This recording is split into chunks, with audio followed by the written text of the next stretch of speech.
అందరికీ నమస్కారం. కువైట్లో లక్షల మంది ప్రవాసులు ఉపాధి పొందుతూ ఉన్నారు. అలాగే అక్కడ పనిచేస్తూ ఉన్నప్పుడు కొంతమందికి జీతాలు ఇవ్వకపోవడంతో అయితే ఇబ్బందులు పడుతూ ఉన్నారు.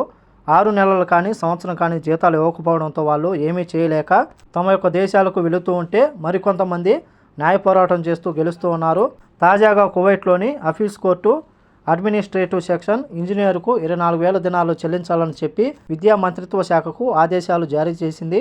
మే నెల 2022వ సంవత్సరం నుంచి అతనికి జీతాలు చెల్లించలేదని చెప్పి అటర్నీ అబ్దుల్లా అమీన్ తన క్లయింట్ తరపున కేసును దాఖలు చేసిన తర్వాత మంత్రిత్వ శాఖలోని సీనియర్ కంప్యూటర్ ఇంజనీరింగ్ పని అంతరాయం అనే నెపంతో మే నెల 2022 నుంచి జీతం చెల్లించలేదని చెప్పి అడిగిన ప్రతిసారి అతనికి ఎటువంటి సమాధానం చెప్పకుండా అతని యొక్క జీతాన్ని నిలిపివేసినప్పుడు నేను షాక్కు గురైనానని చెప్పి ఆ యొక్క వ్యక్తి తెలిపాడు.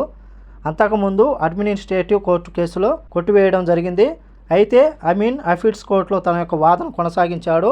అతను డాక్యుమెంటరీ పోర్ట్ఫోలియోను సమర్పించాడు. చెల్లించని జీతాలను తిరిగి పొందేందుకు తన క్లయింట్ హక్కుకు సంబంధించిన సాక్ష్యాలను తన యొక్క లాయరు కువైట్ కోర్టులో సమర్పించడంతో విచారించిన కోర్టు ఆ యొక్క ఇంజనీర్కు 24,000 దినాలు నిలిపివేయబడిన జీతం ఏదైతే ఉందో మే 2022 నుంచి ఆ యొక్క జీతాలు ఇవ్వాలని చెప్పేసి విద్యా మంత్రిత్వ శాఖకు ఆఫీస్ కోర్టు తన యొక్క ఆదేశాలను జారీ చేసింది. ఇలా చాలామంది కువైట్లో జీతాలు ఇవ్వనప్పుడు న్యాయ పోరాటం చేసి లాయర్లు పెట్టుకుని గెలుస్తూ ఉంటే లాయర్లు పెట్టుకునే స్తోమత లేక అలాగే పోరాడే శక్తి లేక చాలామంది సంవత్సరం కానీ 2 సంవత్సరాలు పనిచేసి జీతాలు ఇవ్వకుండా శ్రమ దోపిడీకి గురయ్యి చాలామంది కువైట్లో అక్రమంగా ప్రవాసులు నిలుస్తూ ఉంటే మరికొంతమంది తమ యొక్క దేశాలకు వెళుతూ ఉన్నారు. కువైట్లో ఎవరైతే పని చేయించుకుంటూ ఉన్న యజమానులు ఉన్నారో మీ సంస్థ కోసం కానీ మీ ఇంట్లో పనిచేసే గృహ కార్మికులు కానీ మీ యొక్క అభివృద్ధి కోసం మీ యొక్క సంక్షేమం కోసం వాళ్ళు పనిచేస్తూ ఉన్నారు.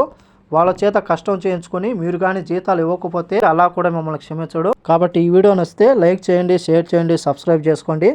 నెక్స్ట్ వీడియోలో మళ్ళీ కలుద్దాం. జై హింద్.